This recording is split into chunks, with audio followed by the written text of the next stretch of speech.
Hello VRay users, Alex here, your VRay guide, and welcome to the VRay Masterclass 2011 Architectural Visualization Tips and Tricks. This is the first webinar session. I got your works, I got your questions, and today I'm going to answer them, and I'm going to show you how to improve your works, all live of course. And the first question is from Andres. He's asking, he's working with the daylight system of 3D Max and he's not getting really nice, really satisfying results. So he said, first of all, I'm trying to get stable standard scene in VRay. It works at the first very well. The VRay sun parameters for the sky model is CIE clear snap 1. So let's go and see that snap here, those snapshots of Andreas that he sent us. So I need to open first Photoshop, of course. Without Photoshop it doesn't work. And here we go. You can see also test with HDRI, but we will review them a little bit later. So this is the first test. Well, we can see the daylight system applied. We can see that there is, I'm not sure if you're using VRay materials, but I can already say that the GI and the final gather and the global illumination is not distributing properly here. And that's the reason why I'm not recommending to work with 3D Max daylight system. What I recommend is actually to work with VRay Sun, VRay Sky, and VRay Physical Camera. VRay got their own daylight system, not that accurate as 3D Max, because in 3D Max you can set up exactly the hour and the place, and I think even the season of the year for that particular place. You can choose it on the atlas, on the map, and by selecting it you can give the exact parameters. But it might work good with Mental Ray and with 3D Max, but I'm not sure it's the best way to work with VRay. So my recommendation will be to work with VRay Physical Sun and VRay Physical Camera, a Sky that comes together with a good attachment between them, and of course VRay Physical Camera will work physically correct with those guys. Alright, so I'll have here second snapshot, and let's see what it says. After that I change it to Prism Snap 2. The sky looks a little bit darker, but the difference is not not so great. Okay, well, yeah, the reason is that the results is not so great because well, it's not that physically correct for the VRay Physical Camera. Okay, so I'm not sure that this is the right way to work, because I never work with it. I mean, I tried, but the result with VRay Physical Sky and Sun was way better and way satisfying. Okay. The shadow is great. The next step with the shade is HDRI. Okay, so let me show you how I set up my my exterior with the VRay Physical Camera, and then we move to HDRI. I prepared here a little test scene. As you see here, it's 3000 centimeters, so it's like 30 meters on 30 meters plane. In the center I got also a sphere, which is 500 centimeters. So okay, let's add a VRay camera, physical camera, right here. I'll press Z into order to zoom to bring all those objects, and I'll put the target in the center.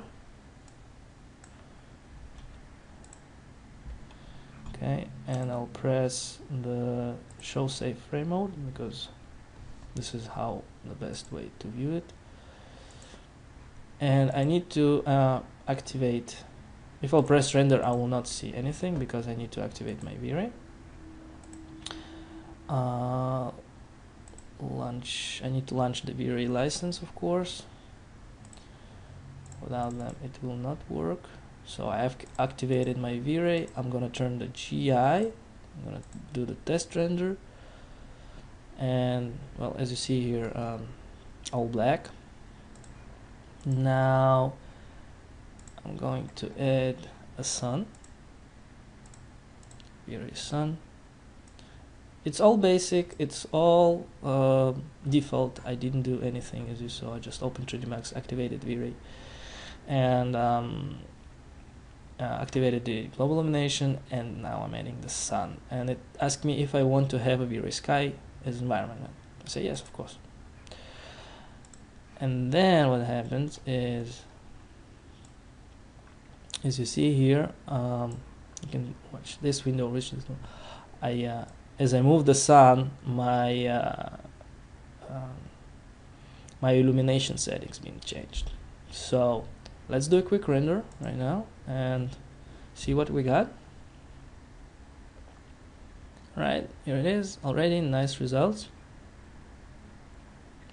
You see here, I'll duplicate it, and as I move the sun upwards, I'm getting actually changing the light illumination, the light settings, and it's worked the same as a daylight system. So as I move up, I get a different hour of my daylight. So I would not recommend you to go beyond the 45 degree angle, because it's a classical angle of architecture visualizations. Something like that will give you really burned out. High sun will not give you like nice shadows and will not provide you with nice results. So if you want, you can go ahead. If you live in Middle East or like really hot countries, this is a really typical sun illumination, where the sun is really strong and the exposure is also strong. But remember, not to overdo it, not to overexpose your images, because then it will look not that correct. Okay. Another thing is, if you notice here, I'm working all default, all linear multiply, all 1:1, without subpixel mapping and without clamping out the colors. So you want to leave the clamp out colors in order to have a wide range of pixel depth. Okay, and this is what I mean by saying that. Let's just save our render to our computer here. Delete this and this. So let's just call it test, and let's save it here. Let's just call it test 1, and save it as a JPEG, for example. Okay, save it as JPEG. Let's just lower a little bit our sun down, 45 degrees, something like that, to get a classical architectural angle, and re-render the image. See what we get. As you see, although it's default parameters and everything is like really high, the render goes in 19 seconds, because we don't have much of a detail in this scene. It's only the ball and the background. But you see the sky and the sun got really nice response to each other. They got really nice connection. So every time I move the sun to different directions, the sky is changing. Okay. So let's see what we've got. We rendered, and if we open this, if we press a preview, we can see that it's not exactly what we have made here. Okay, and this is because we did not activate, we did not save the image as HDRI, as 32-bit channel. It's the perfect working space, you know, for that reason. So let's just call it test2, save it, and we can re-render it because the renders goes really fast in 15 seconds. And open this with Photoshop and see what the result is. Okay, here we are. Now we can drag it into Photoshop, and voila, we got 32-bit channel. You can see here it says 32-bit channel. It's full controllable. You can change the gamma, you can change the exposure. You see, without re-rendering your image, you can fix your gamma if you want it to be a little bit darker. So this was the image. See, we get more nice, way better shadows and everything. So if you want to work in this linear space, you just remember to save your images as HDRI.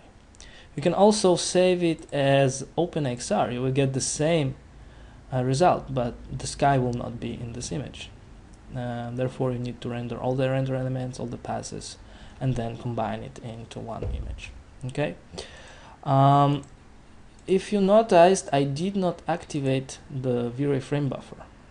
If I'll activate the VRay frame buffer, and I'll render this image one more time, you'll see that it's rendered exactly as the first JPEG. So if you want to use VRay frame buffer, just remember to click the sRGB button, and voila, you will get the same image as your 3D Max frame buffer, and you will work in the linear space correctly viewed with your VRay frame buffer, right? So this is the way to go. Just remember, save HDRI, and don't save JPEGs, because JPEGs will not provide you with the satisfying result. They will not in correct linear space. If you want to work with JPEGs, then probably you need to set up your output to gamma 2.2, because my input, I'll just show you my preferences, my gamma. This is how I set up my 3D Max. Enable gamma load correction and load state with 3D Max. This ticked. I'm working with gamma 2.2, so my monitor, my 3D Max calibrated to gamma 2.2. I ticked my effect colors and effect materials. This refers to the material editor. So these ones also must be ticked. So my input gamma is also 2.2. So every image, everything that comes into 3D Max will be with gamma 2.2 applied to it. Okay, but my output gamma is 1. So if you want to work with JPEGs and PNGs, you can set it to 2.2, and I think it will be just fine. Okay. All right. So in addition to that, I also prepared a some presets that you can use. As you see here, I prepared 2 daylight scenes, and I've prepared also sunset, evening, and night scenes. It will be free for download in this PDF right here. Those exterior scene setups. So just press this link. After the webinar, I will send you this PDF file. You can press the link and download those scenes. Okay, so let me just show you what are those scenes all about. I'll make a render. Oh, just a second, I forgot to activate the global illumination here. So here it is, global illumination is on. And as you see here, it renders pretty fast. That's the first day system, as you see here. Really nice response with VRay sun, VRay sky. I got nice vigneting, darker corners going on here. And if I select the VRay camera, this is the only thing that I adjusted here. You can see that my white balance is a little bit yellowish. Why is that? Because I would like to remove the yellowish color from the rendering. So this is what the basically what the white balance does. This color balance here, it's called white balance also.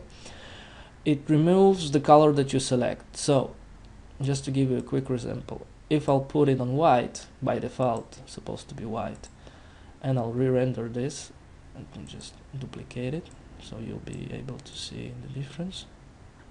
Oh, you can already see that my scene got yellowish, yellowish greenish colorization. But if I'll bring it back to yellow,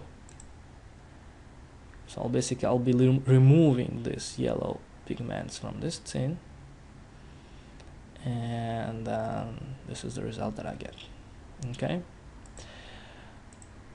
So by adjusting color balance, you can get your exact,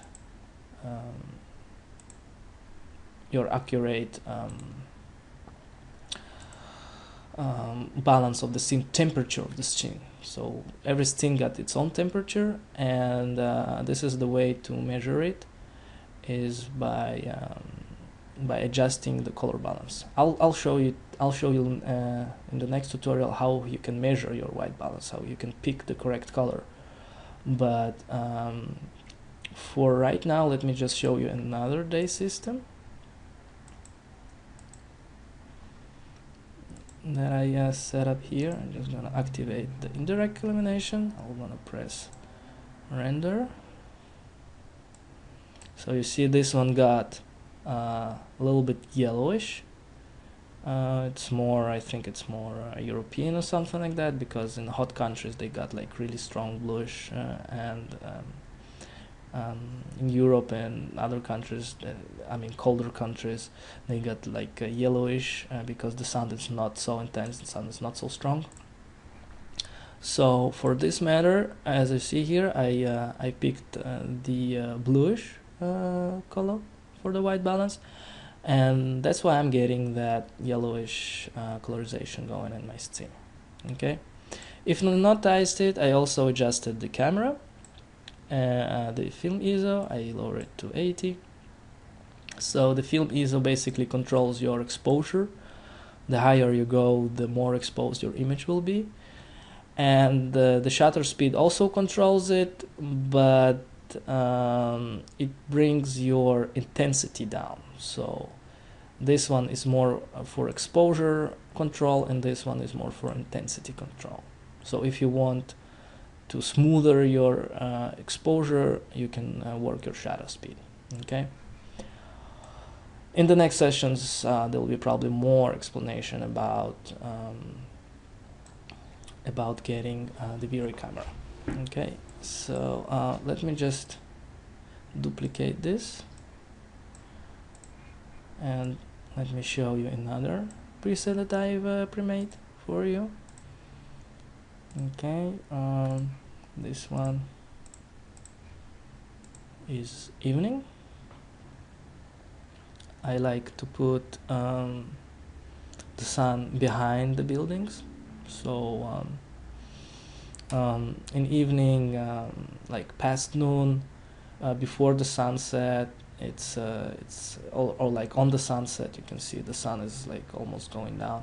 It's really nice illuminations going on when the sun is behind the object, so you can bring it looks like a little bit more dramatic.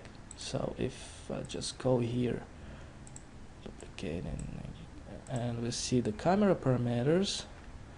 See here the white balance is greenish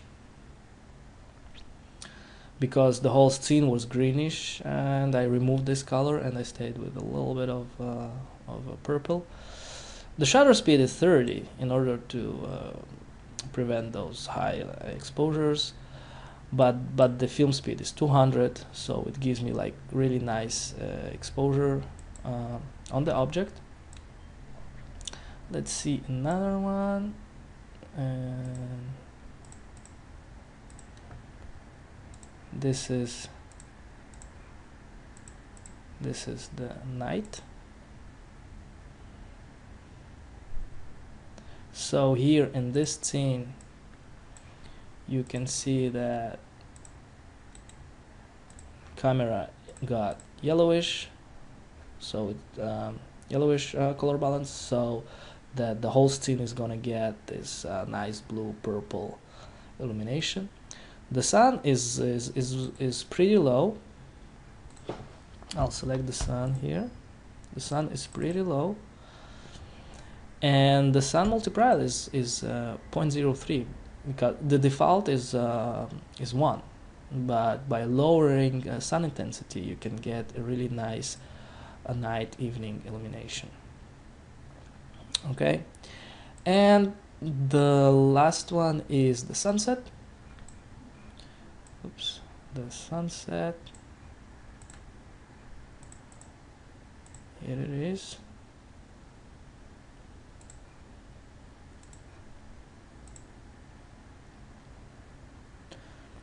As you see here, the sun has been directly pointing at the object.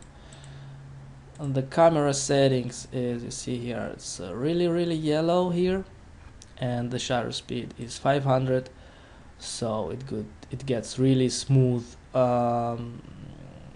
exposure with no overbrightened areas. We almost don't see any shadow going on here because it's set on the sunset. The shadows are being really long. Let me just show you the difference between this color balance and the second one. So you see, this looks not that natural. Lots of green and yellowish color. So in order to remove that color, you can put here some white object, and then with this picker you can pick the color from this white object, and then you get the correct color for your white balance. This is like one way to do it. Okay, so just bringing it back, this is the result that you're gonna get. This is the 5th preset for the sunset. I've put all those scenes together in one RAR folder, uploaded to my server, and you are able to download those presets by clicking on this exterior scene setups. So there is 5 for you. Okay, so the last one is I saw you did some tests with your HDRI material here. Well, you can send me your HDRI map, and I'll be able to make a tutorial next week how to do it. If not, you can always check the Peter's Gutierrez material tutorial here. He got really nice tutorial of applying his HDRIs. He's also making HDRIs, so I bought some of them. They're really nice. He had photographs, he had pictures in different intensities and combined this image into one piece. So every pixel providing actually light point. So you can see on those pictures, we can actually see shadows being created by HDRI. So that means those HDRIs are very good. As you see here, he renders it with Reinhardt, and the burn value is 0.25. So you can see by bringing the burn value down, you can get not that intense image exposure here. He also calibrating the frame buffer right here, and by importing HDRI, he's using real pixel floating point RGB here, and he's adjusting the amount right here. So this is for the spherical environment. parameters. And as you see here, he applies his HDRI to the VRay sky dome, to the VRay light dome, light object right here. So he got really nice HDRIs. He got really nice results with his HDRI images. This is a very nice method to apply HDRI to the sRGB dome. To the VRay light dome. So here it is. Here's the link. Just click it and you can try to make this tutorial. If you didn't succeed, send me your HDRI and I walk you through next week how you can apply it to your scene, to your objects. In the meantime, you can download those exterior setups and make some tests with them. Okay. The next one is VJ. I really appreciate your tutorials and your helping. Transparent background format looks fine, but the composite sky is Photoshop. Okay. Pixelated and noisy. Okay, VJ attached me 2 images here. Let's just go ahead and have a look at those images right here. I'm gonna close those snapshots. Okay, so we can see that we can see the line here actually, this control line. Well, this control line comes from filter, anti-aliasing filter, and there's VRay got really strong ones. Blackman, Mitchell, and Katmuram. Those are basically anti-aliasing filters that create those lines, create this control line, because they make the object look really sharp. But if you're not using background in your image, they will also add a control line to your object. Well, they make it because you don't have any background image. If you had, it will be probably mixed with the background image. But if you render it like this without the background image and you're saving PNGs, and then you open them and you want to add a sky to them, this is what you want to get. So my advice to you, just go ahead and use other filters, like VRay Sync filters is a very nice filter. And you can also use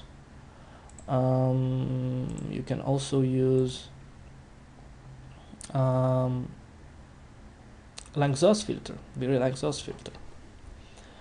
And well, just remember, if you're rendering interiors and you have like all image covered with something, like you have a background and everything, well, you can use Mitchell, Blackman, or Katmuram.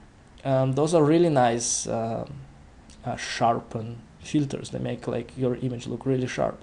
But I like to add my sharpen in Photoshop. It basically brings the same result, sometimes even better, and it saves you lots of time, lots of rendering time. So in my renderings, I render big resolution and I just turn off the anti-aliasing filter.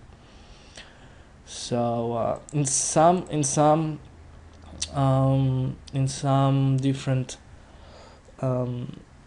matters, cases, like making a video, creating a video sequence, you would like to use video or soften or area, because they will actually smooth your image. They will smooth the action. You will get like really nice smooth result.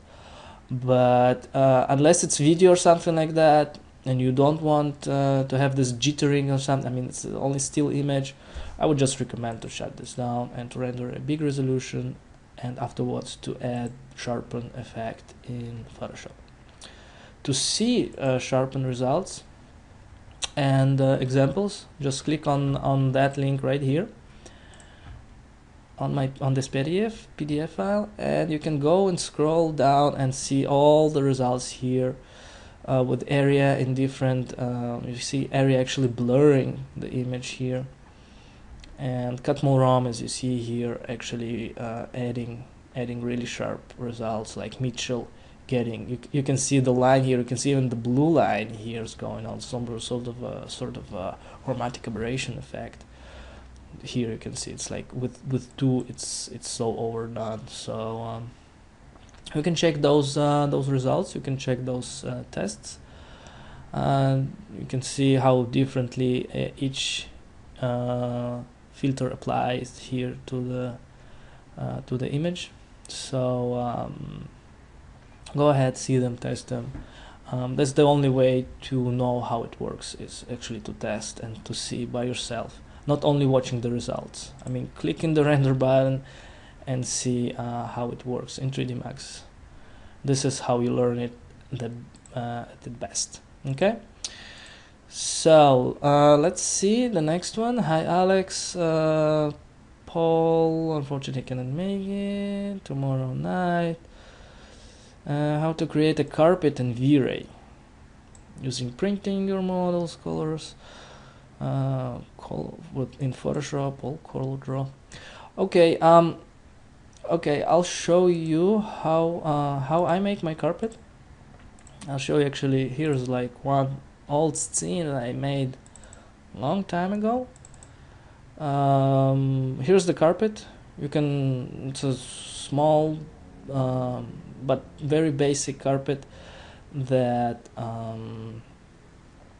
that you can use for your bath, for your restrooms, or you know, I don't know, maybe in the kitchen, but nah, the kitchen, no, not the kitchen, but the restrooms and the bathrooms, probably, yes. Okay,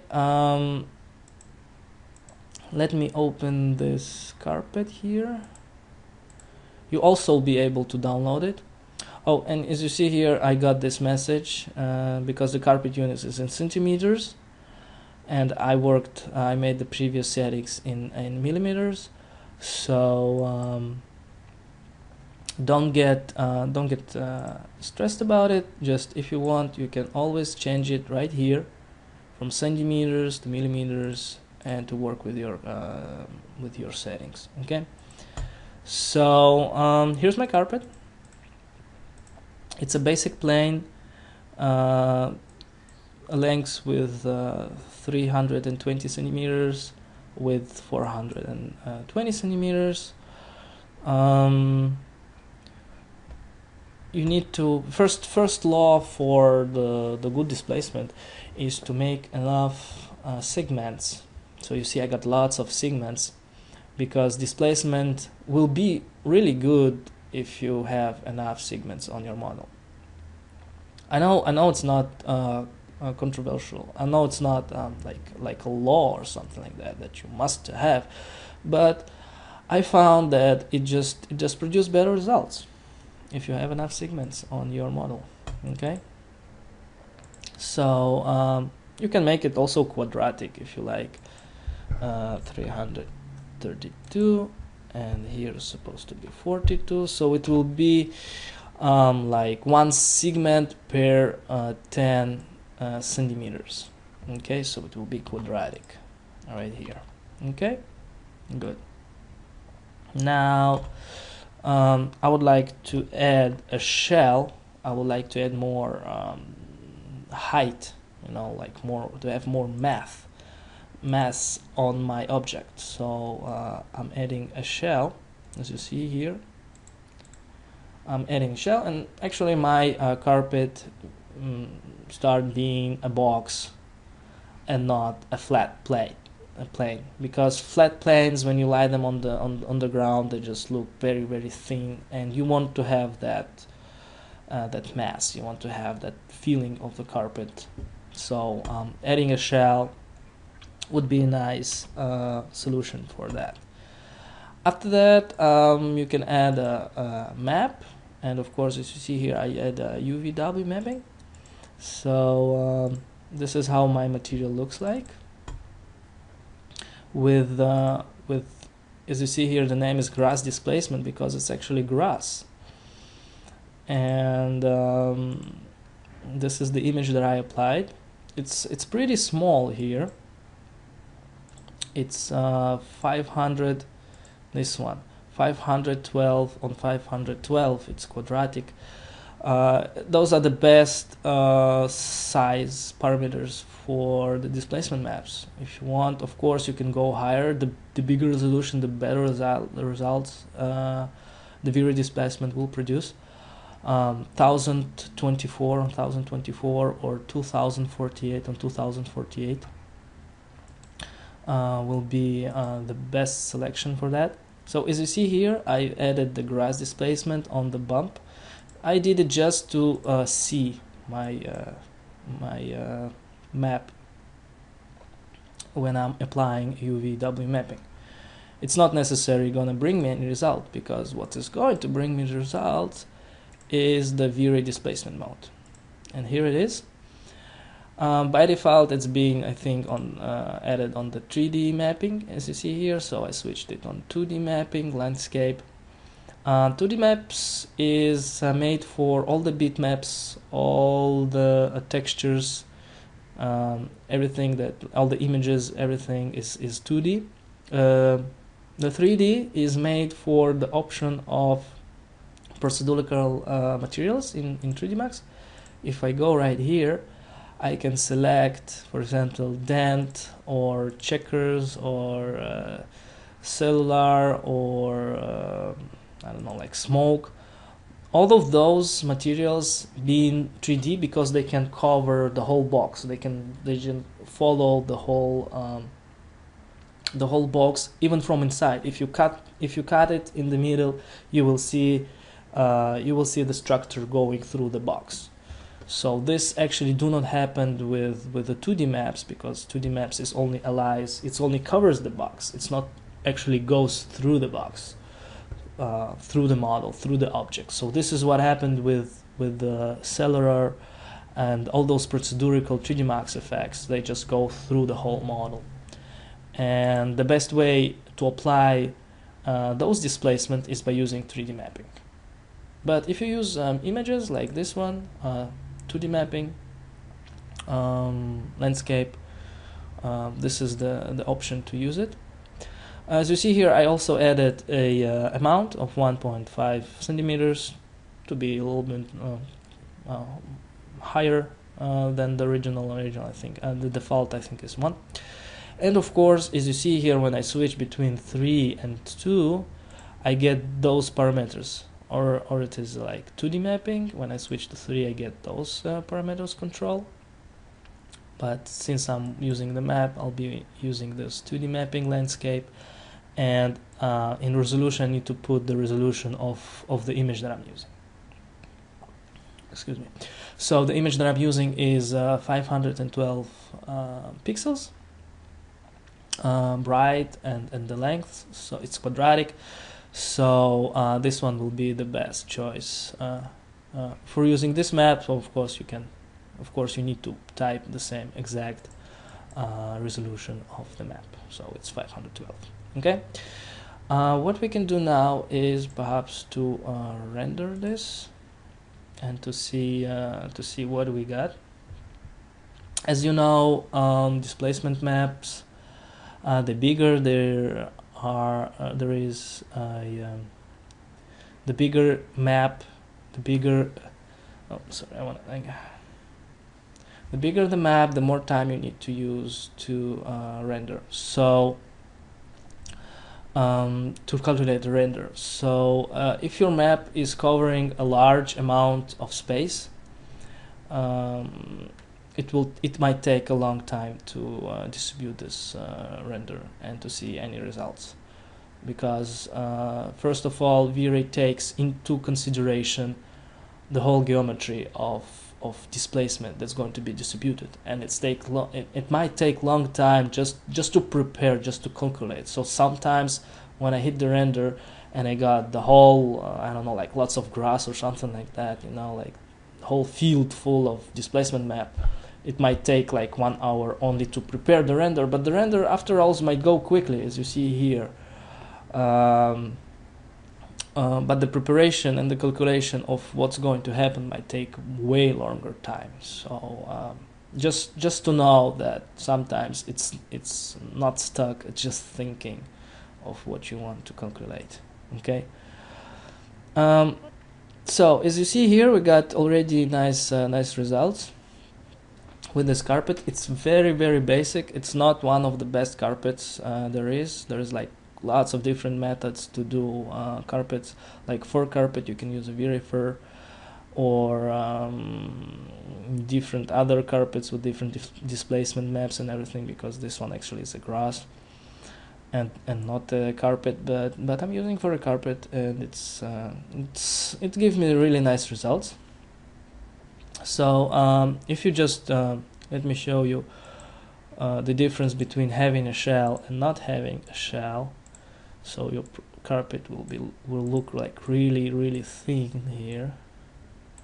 Let me just render this part.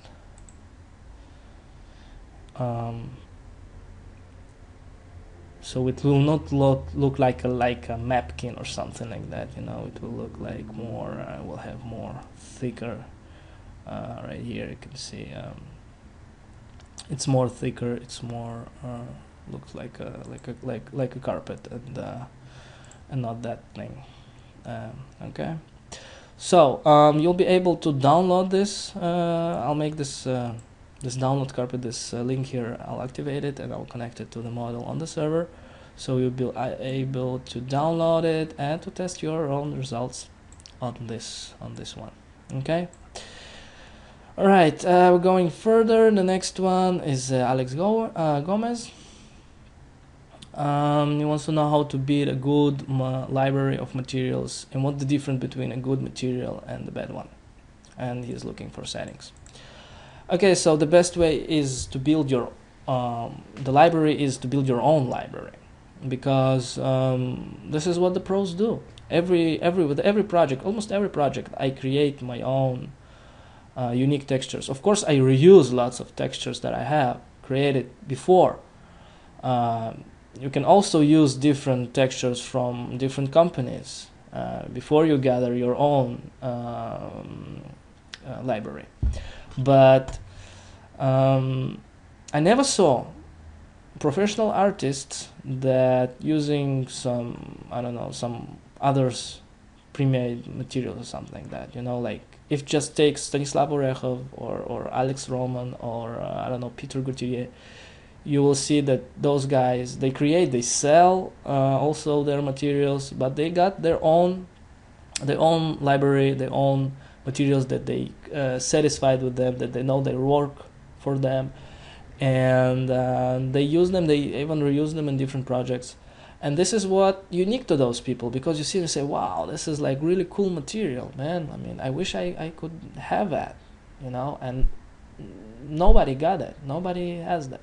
Only this particular artist. So this is how you also define yourself from different people, from different artists, because what you see the most, the everyday work, same goes to objects, same goes to models. You can see and you say, oh, I know this, I know that. It's Evermotion, it's from, I don't know, this texture from E3D or 3D Palace, or I don't know who else create different textures, but this is what happened. It's not, you see and you say, oh, okay, it's not that. But when you see like a really good artist work, you say, wow, this is like really creation and not something every day. There's something unique that you don't see every day. So this is, in my opinion, this is the way to go. Of course, if you're limited on time and you don't want to spend much time in creating materials, you can use some pre-made materials from different firms. But you can always invest a little bit of time in every project by getting this particular texture or shader like really well done, and then you have it. You just put it aside, you categorize it, and you know where it is. This is like one of the most points in having library. You categorize it by I don't know, wood, parquet, concrete, and if you go in wood, you can go deeper, like oak or different other types of wood. so you know exactly where is what, and you will not spend time in searching for them, because what's what the most common mistake is, people buy lots of stuff or download lots of stuff, and then they got like huge library. But what the whole point, if they cannot find this material in like, I don't know, a couple of minutes, they just sit and search and search and search, and then what happens eventually, they spend more time by searching the material instead of creating one. So this is something you also would like to avoid. This is something that can damage your productivity. So making your materials, you can make the photos, you can download them from internet. There's like really nice website called cgtextures.com. Oops, sorry for that. cg textures.com. Okay, in this website, oops,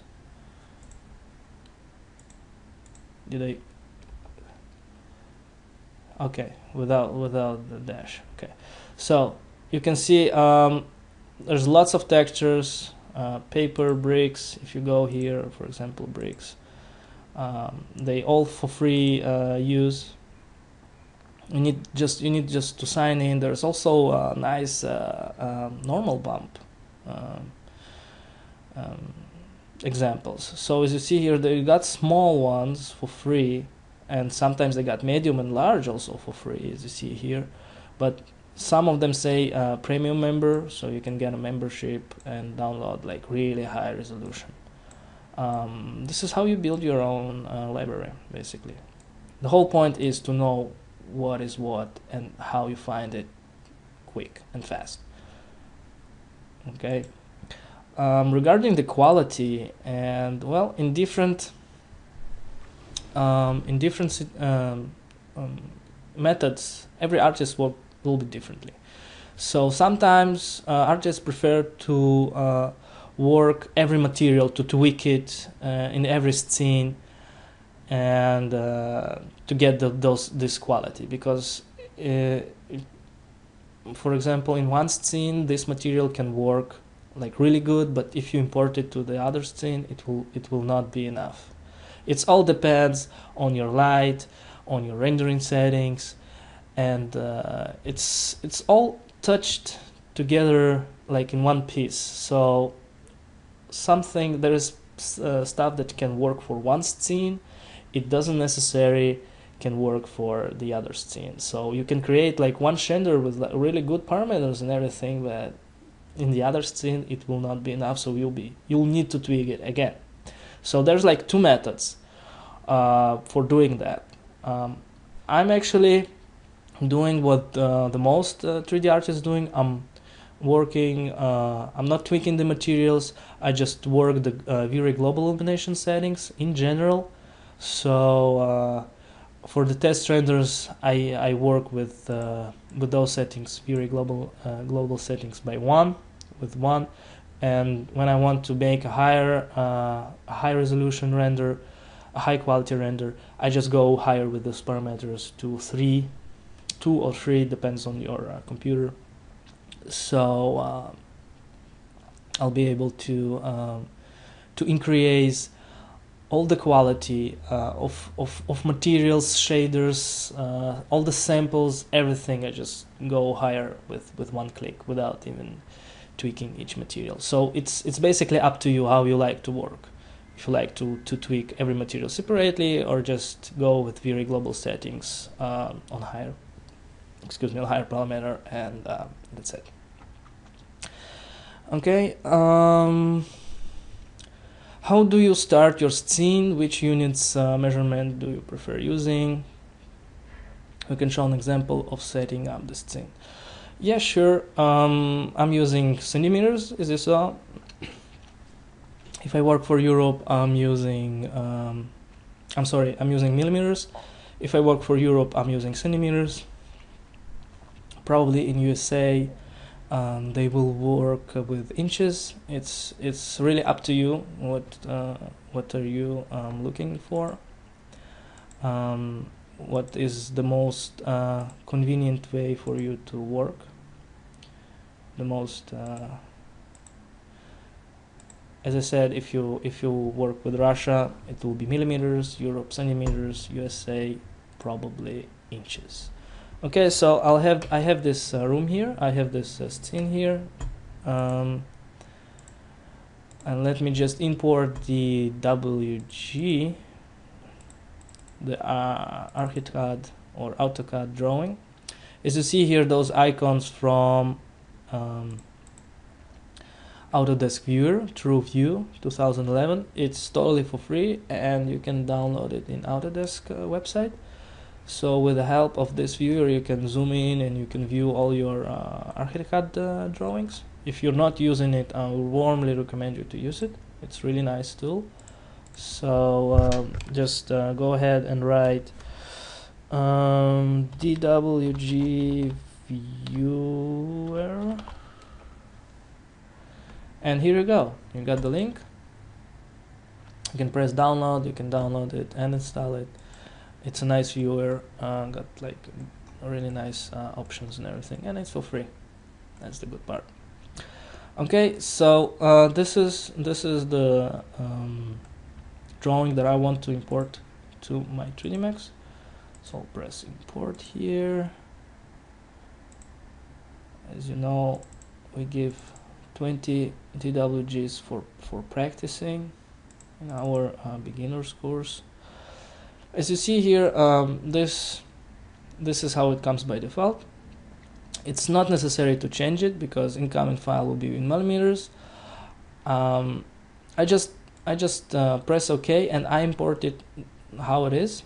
I'm not changing anything, because sometimes it might say millimeters, centimeters, and it might come with inches or whatever, so you don't want to rely on this one. The best one is you go to helpers here, tape, you press tape and you measure it yourself like this. Okay, so the measurement is 3 to 7 centimeters. It will be like 3000 something in millimeters. As we see here, it's 10 and another 80. So we're good. We're pretty good, because I didn't measure the ceiling here. If I go to the ceiling, it will be probably 3310. Okay, something like this. Let's see the tape.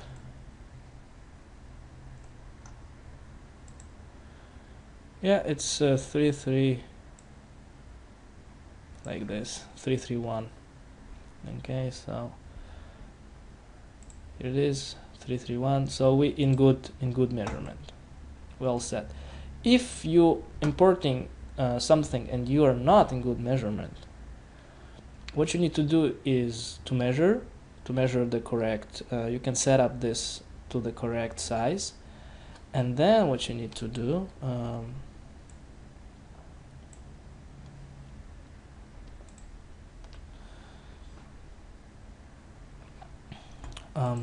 There's another important thing before we continue.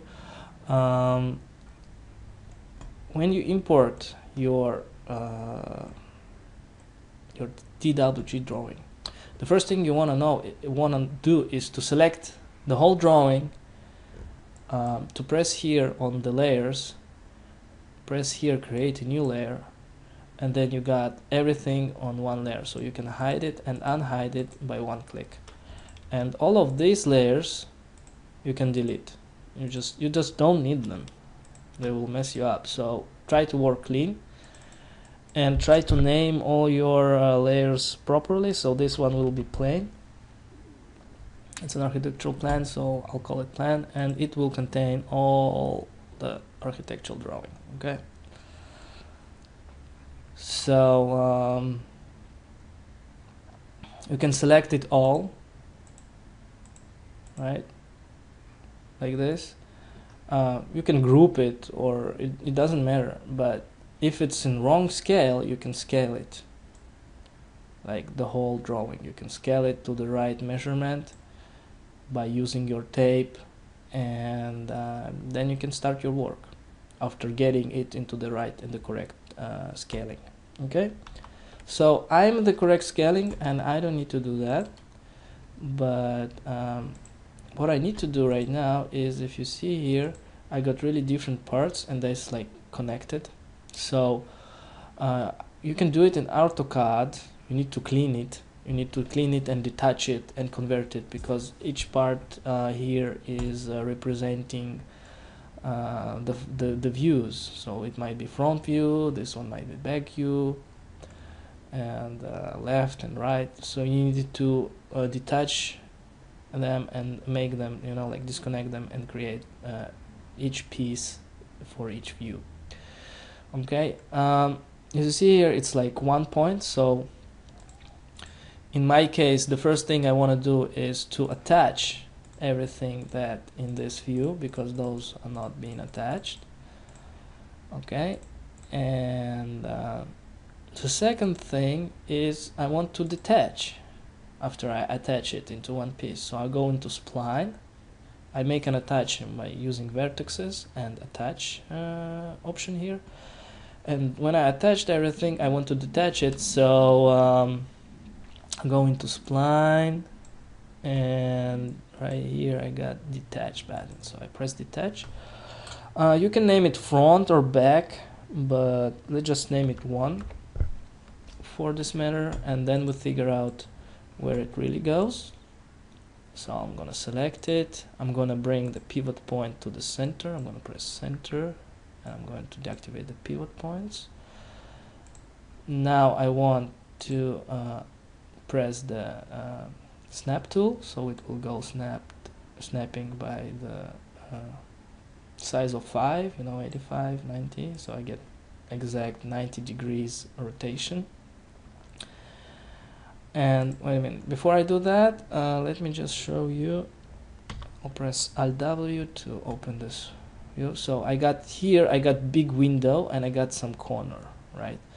So in order to place it in the right place, I gotta go to the top view and to see where is the big window and the corner. So the big window is here and the corner is here. So I need to put it here. Okay, I need to put it right here. I'll go into the perspective view. I'll press Alt to move, and I'll move it up. And you see here the corner is supposed to be here, so I'll need to rotate it one more time like this, 180 degrees. Remember to use the snap tool here. And you're gonna position it somewhere here. Okay, so the same thing you need to do with all the other views here, and then you can name them and to put them in the right, because this one is front, so I can give it name front. The second one will be probably back. So after you detach it and attach it and place it on the right place, you can start your modeling. Your modeling will be pretty simple with the line tool and the extrude option. But one of the important things here is you need to activate this snap toggle tool, and by the default in 3D Max is set to 3, so you need to change it to 2.5. And if you click left click, you need to change it from the grid points, because if you'll be on grid points, you'll be snapping to the grid points. You don't want to snap to the grid points, you want to snap to vertices. Here's the vertices. Okay, so why is the 2.5? 2.5 is actually, it takes into consideration the depth of the Z depth, you know, like if it's, you got 3 axes, right? X, Y. So I go on X, I go on Y, up and down, left and right, and I go into the depth, right, the Z depth. So some planes sometimes comes with different depth, and if you start to model it with the snap tool, on setup on 3, you'll be placing your vertices exactly in this depth. So you want to avoid it, because you want to place your wall will just go like this, you know. It will not be on one x axis, or sorry, z axis. So what you want to do is you want to place all your vertices on one axis, on one ground. So this is what you do. You press the 2.5. It takes into consideration the d depth, but when it places the vertices, it places them on one level. Okay, so this is what I'm gonna do. I'm gonna click, and I'm gonna position my vertices here. I'm gonna create the first wall. Alright, so oops, if you want to go back, you see you missed one. You just backspace and you can correct it. Okay, and you press it here, close line, yes. And I'll put an extrude modifier, and I'll go to the P view. After putting the extrude modifier, I need to give it a height. My height was 3310 and my ceiling was 80, so I'll put 3310 because I'm working. Oops. Sorry. It's the scale is in centimeters, and I'm working in millimeters, so I gotta go 331. So this is the correct height. I gotta change it here back to showing the correct height in millimeters and not in centimeters. So I'm just gonna do it like this here. Setup units, millimeters. Okay, so you see it's now all correct. 3301 millimeters. Okay, now I build my first wall. Now I'm gonna build the door actually here, and same method, snap tool 2.5, closing the line, and this one from here to here it's 220, and it's this one 310, so it's in 800, 900 from the ceiling. It's very, very high ceiling because it's classic. It's classic building and classic apartment, so the ceiling is going to be very high. Press extrude here, and we said it's going to be 900, so 900 right here. And I'm going to close the snap tool, and I'm going to move it only on the Z axis right here.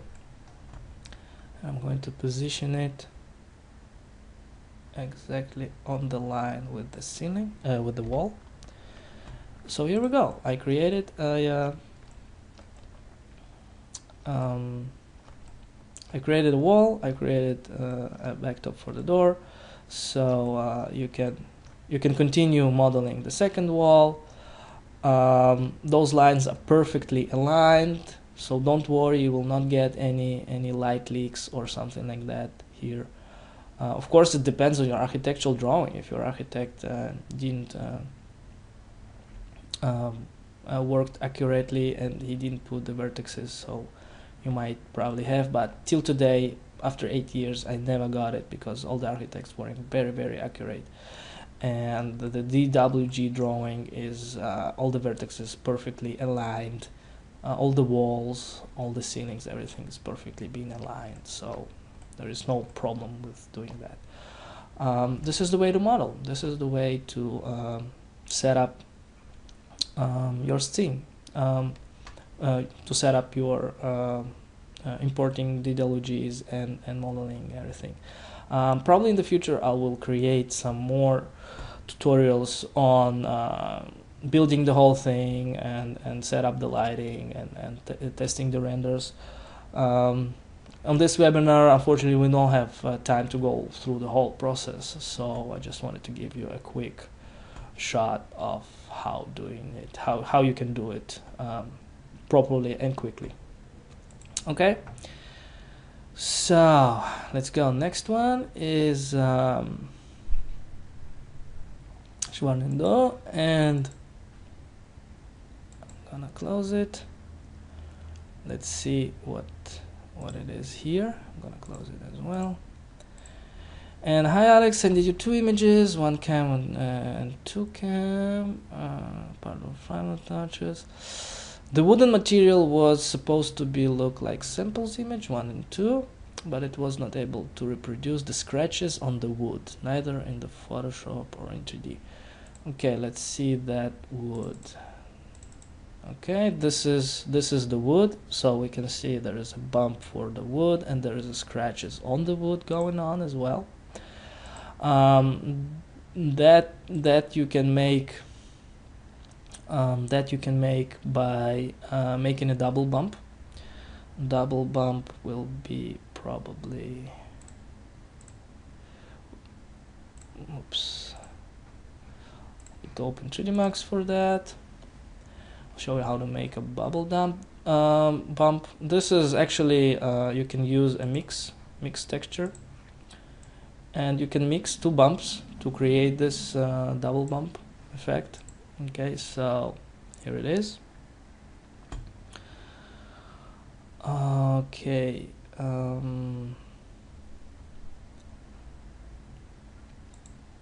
let's just render it as it is and see what we have here. Okay, nice illumination, nice bumps going on. Let's take this texture, and as you see here, we got bump in our slot. So what you want to do, you want to have this, for example, is your wood, and you want to have like 2 bump textures, and you want to mix between them 50-50. So maybe more, but this is how you do it. You go into bump texture and you press on the mix and press OK. So it says keep alt as a submap. You say OK. So you keep this texture, so this might be your wood, and you want to add another one. So let's add another tiles right here. And the whole point is, in order to see it really good, you need to go like really extreme, like black and white. So for example, if this is your scratches, you want to increase this contrast between the black areas and the white areas, so you get it. So let's see how it's been applied. Whoops. Okay, this is the new texture, the black and the white. You see how it is applied. Okay,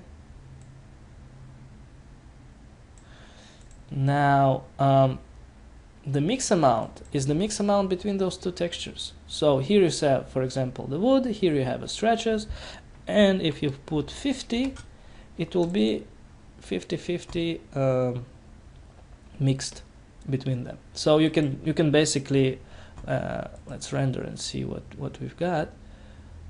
So you see we've got our original texture, and we can see that we got here also the second bump textures going on. So basically, if you want to go higher here or lower, if you want, for example, this texture to be dominant, so you can put here like 80, and then those bumps will be stronger. So you see it's like stronger here. But if you want them less, you can put here 30, and you can render, and you can see that they've been like really, you can barely see them. So the mix amount actually control the mix between the bumps. Okay, right, let's go to the next question. Also, there is a yellow tint in the bottom of the light, as I have used warm lights. The ceiling is also yellowish, but I wanted both to be white. Okay, so you want to make this ceiling to be white. Let's see that ceiling here. Okay, let's see all the images. Okay, this is the spots I see that you have here, right? It's a glass milk. Okay, yeah, so you have those yellowish with yellowish tint. So how you can fix it? How you can fix it is by opening this in Photoshop. For example, duplicating the layer, go into layer adjustments, hue saturation. Oops, sorry. Image adjustments, hue saturation. You go into yellow, and you just remove the saturation. You can like maybe add a little bit of lightness, something like that. Okay. Then you add the mask, and you just bring back, or in other words, you remove from this layer the saturation here, the unsaturated, and you leave your layer only with saturated, only with this effect. So you have basically two layers. Oops. You have two layers applied like this.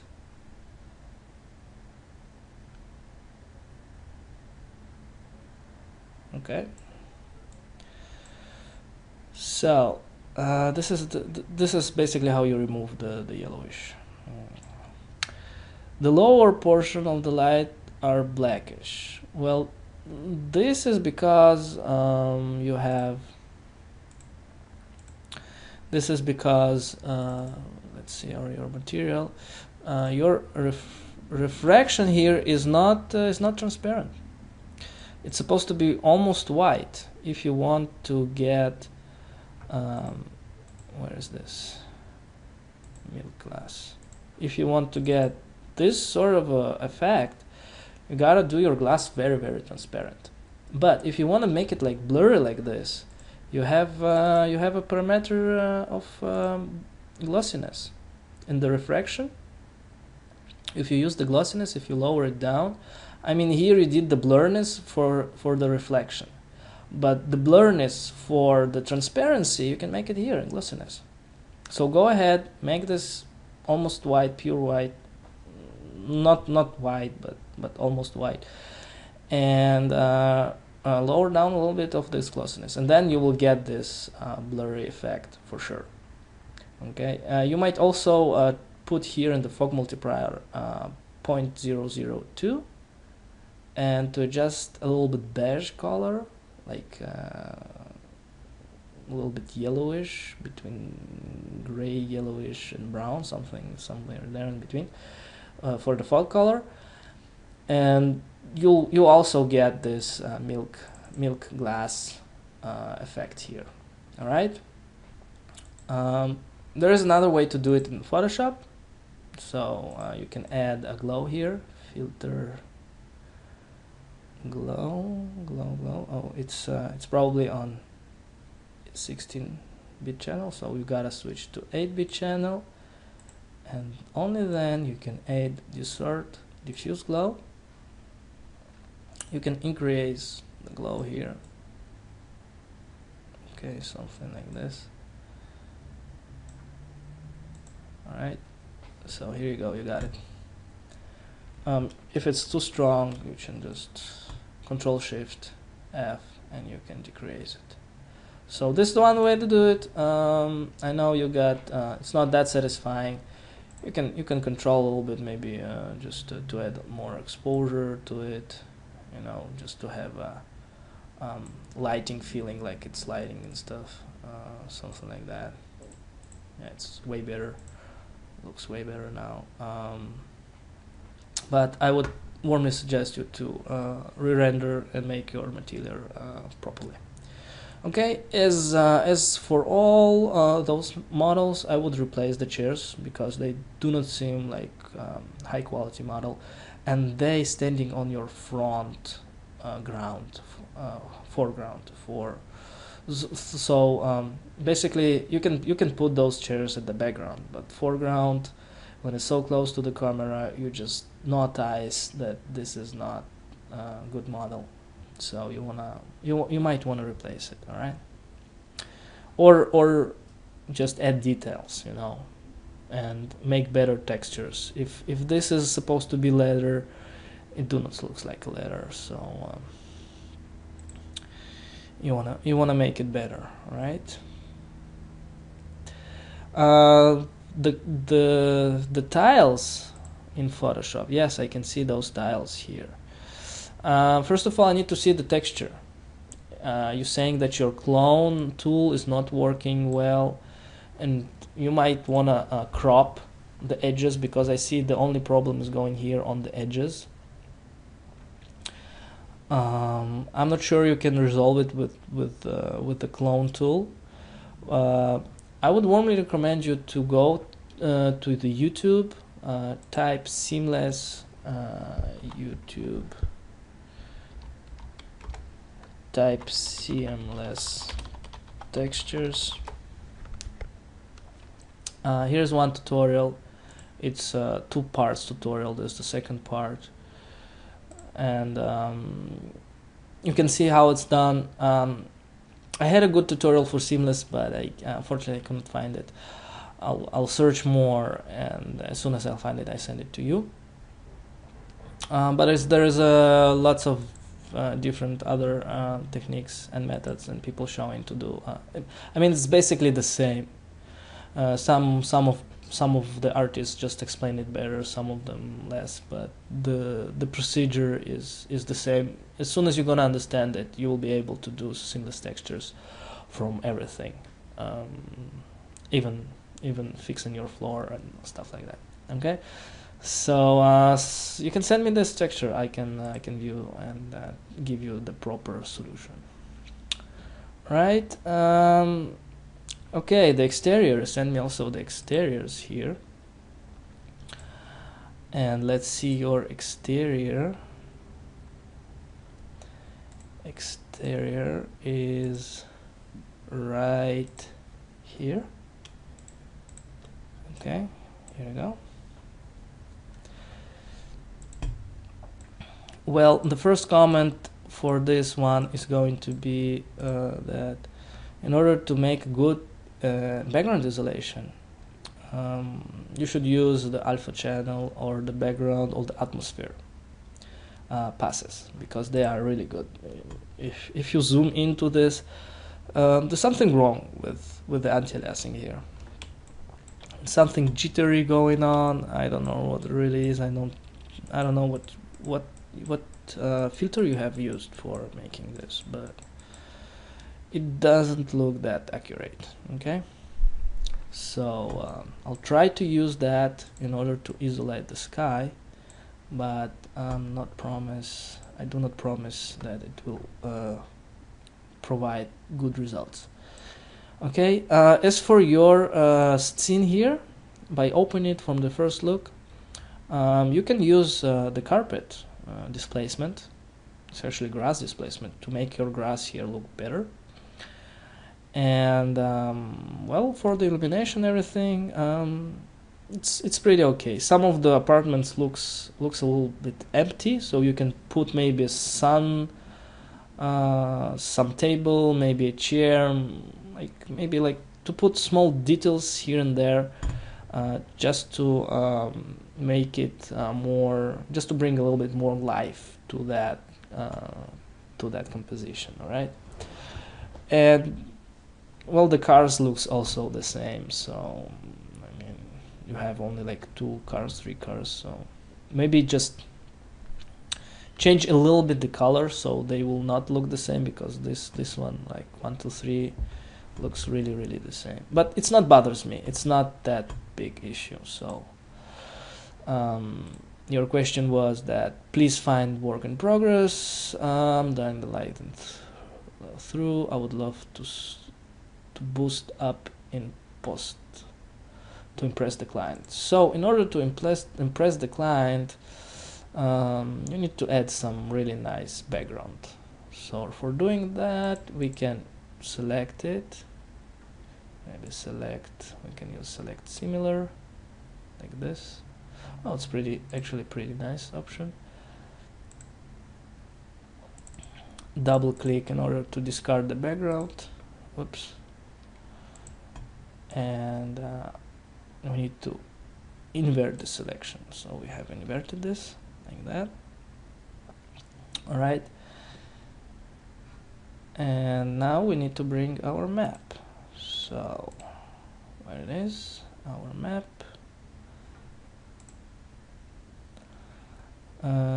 Let's see if we have a good sky for this one. Let's just close 3D Max and close those guys here. You can close also the DWG viewer and see if we got a nice sky. Let's take this image. Okay, and let's put it here.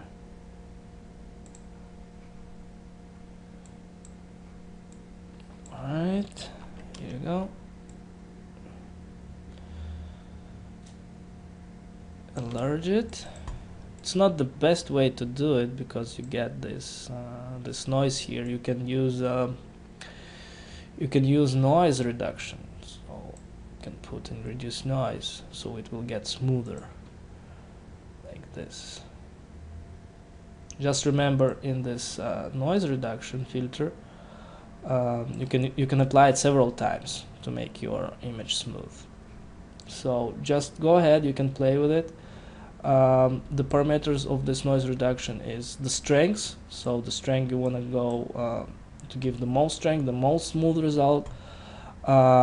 Present details, you don't want to present any details, you want to put it on 0. Reduce color noise. Yes, you want to have it like full reduced color noise. And sharpen, you don't want to have any sharpen, so just put it on 0, and you'll have a better smoother look for your image. Okay, the second thing is find your horizontal line, and do not overdo it. Something like this, could be nice. It works on your horizontal line. Okay, so let's see. As you can see, we still have this small line here of white, so we did not actually really isolated the background. So I'll try to apply this layer mask, and maybe to try and use another texture that I didn't use, like this one here. Okay, and by selecting, select inverse, and apply another mask, I can maybe reduce it. Disable, yeah, I reduced it a little bit. Enable, but just minimum amount, so it's not that biggie. I think the alpha channel will do the work. Or just use PNGs, render PNGs, and you will get your building without any background, and you won't have to mess with isolating and stuff like that, right? So apply layer mask here, and the next thing you want to do is to correct your exposure and the curves, so you can add a little bit more of a dramatic look, something like that, and to give a little bit more of lighting feeling, that there is a light in those. So you go in your highlights a little bit higher here, and what you want to do is also you can try to fix your exposure, maybe to darken a little bit the whole environment, and to make a little bit more of exposure, something like this. You can always choose to preview if it's good or bad. You can also add a little bit more contrast to that. Let me just, I think it's a little bit heavy here. Okay, let's just add a little bit contrast, maybe a little bit of lighting, something like that. Okay, and now it's a good time to make a colorization. So you flatten your image, press OK, double click to discard the background, and I want to show you some nice technique called cross processing. It's actually one of my friends showed me that on Skype. He actually contacted me and said, "Hey man, I gotta show it to you. You don't have this in your tutorials. You gotta see that cross processing. You gotta show it to your friend, to your users, to your students." So by selecting the curves, you go down on the shadows. Let's start it from the beginning. You gotta go and you select your curves, and then you have this channel here. So you want to go and apply this cross processing by each channel. So I'll be able to select the RGB and to go down with the dark tones and to go higher with the high tones. So this is the colorization I get by using this on the red channel. On the green channel you do the same, and you see already we got really nice natural colors, and it's sort of a low-mo effect, if you know what I'm talking about. The photographers were doing it by using different form of chemicals and creating their images. So on the blue channel you just go a little bit higher with your blue input, the dark tones a little bit lower with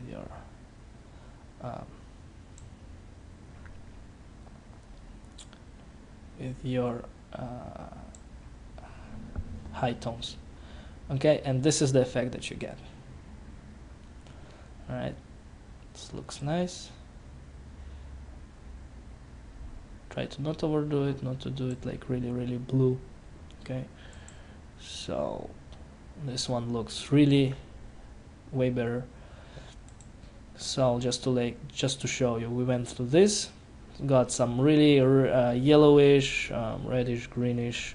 It's not the evening atmosphere, because in the evening the colors are like purple, blue, and then by doing this we can match the whole perspective, the whole background and foreground and the whole building to the image. Okay, you might want to go higher with your parameters, because I can see that you start getting here artifacts. So go higher on your irradiance map, on your hemispheric subdivisions. I don't know, like 100 maybe, or 50-50, 100-100. Those are the groups that you go with your samples and hemispheric subdivisions, in order not to lose too much of a detail and to keep the percentage, the high quality of the image. Okay, so the next thing that you might want to do is to add a little bit of photorealistic aspects. I'm gonna close the grid here.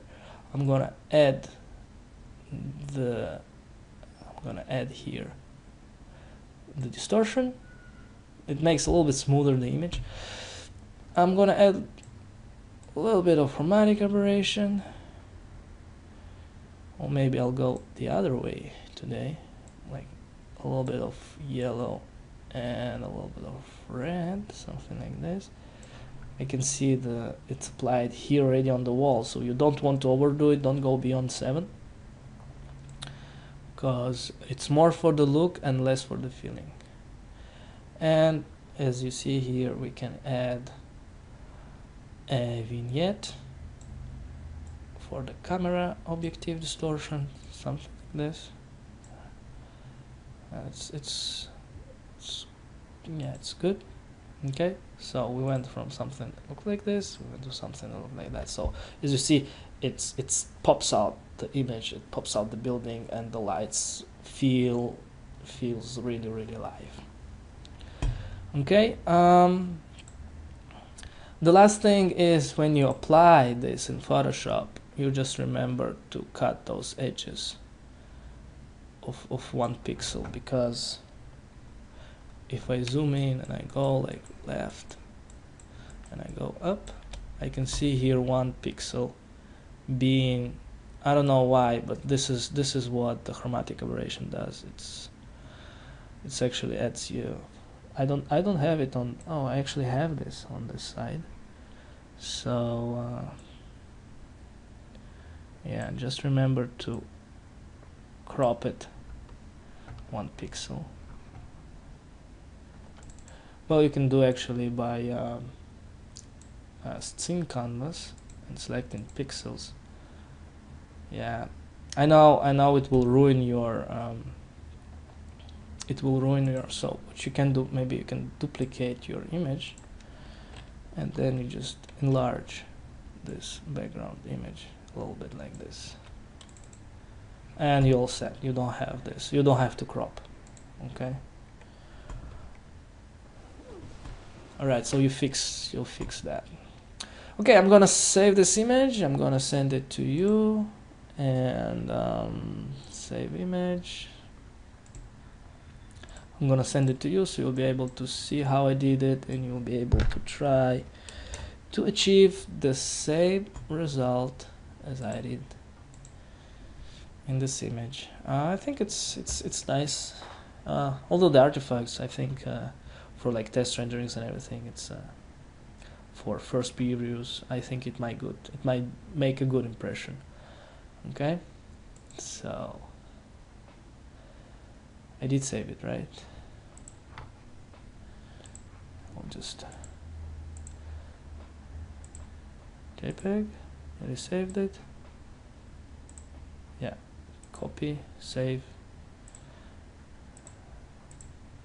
Okay. All right. Here we go. This was the last question. I hope I answered you. I showed you a lot of techniques. I'm gonna save this. I'm going to upload it to my server, and of course I'm going to provide this with passwords, so you'll be able to see and download it and watch it over and over again and see all those techniques that I'm showing here and to test them on your visualizations. Of course, I'll be sending you this PDF file with all the links and everything, so you'll be able to download the exterior scene setups and the carpet, of course.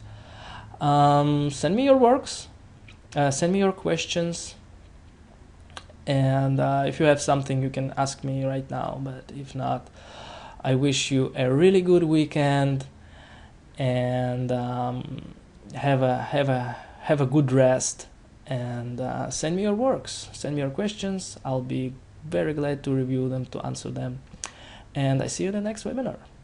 So this was Alex, your VRay guide. See you soon. See you probably next week. Enjoy your weekend.